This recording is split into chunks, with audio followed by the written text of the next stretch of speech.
Yazad gestured toward me. This is the... I've seen an elf before, Yazad. The woman tottered over to me. Yes, this is a fine specimen. Familiar with my kind, are you? Yes, and you won't be tricking me, or I'll trick you right back. She leaned in close. I'm very dangerous when I have a mind to be. Are you properly intimidated, elf? Yes, very.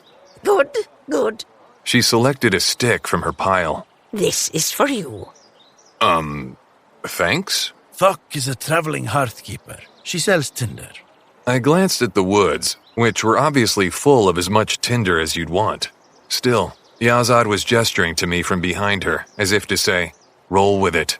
So I did, nodding my thanks and tucking the stick away into my cloak pocket.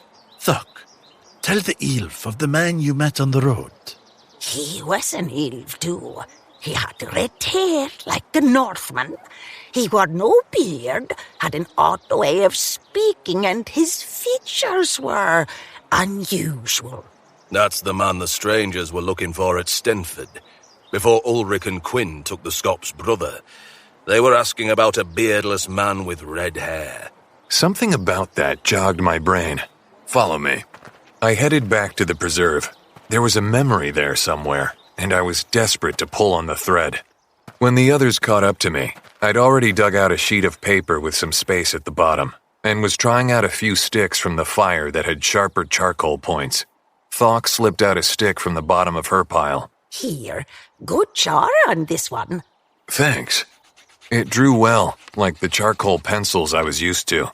Could you describe this man to me? Did he have a broad or narrow nose? Was his face rounder or more angular? I suppose the face would be round. Though everyone else, even Aliston and Cephawin, kept a good distance from me as I drew, the old woman leaned in awkwardly close. No, not that round. Ow! She whacked me on the back of the head with a stick. Whoops, sorry. Thought you'd be a little more sturdy. You know, since elves can leap over mountains and turn themselves into steel and all. Those things aren't part of the stories, Grandmother Thok. Could have sworn I heard it somewhere. She tapped my paper with a stick. Less round, and a lower hairline. And the nose? Narrow. Yes, like that. I continued prodding her, my sketching accelerating in a fervor. I'd done this before, many times. After I dropped out of art school, I'd wanted to do something responsible with my life. Chasing a passion I didn't have had been exhausting. So I'd tried something rigid, something my parents would see as useful. I joined the police academy at the urging of a friend. My art background had come in handy, and I'd trained as a forensic artist. With the liberal use of my finger to smudge out mistakes, I created the face from Thok's memory. As the face took shape, I felt a growing sense of familiarity. I knew someone like this. A guy who liked to dye his hair, who had encouraged me. Ha! Yes, that's him. See, I told you elves could summon people in flat surfaces.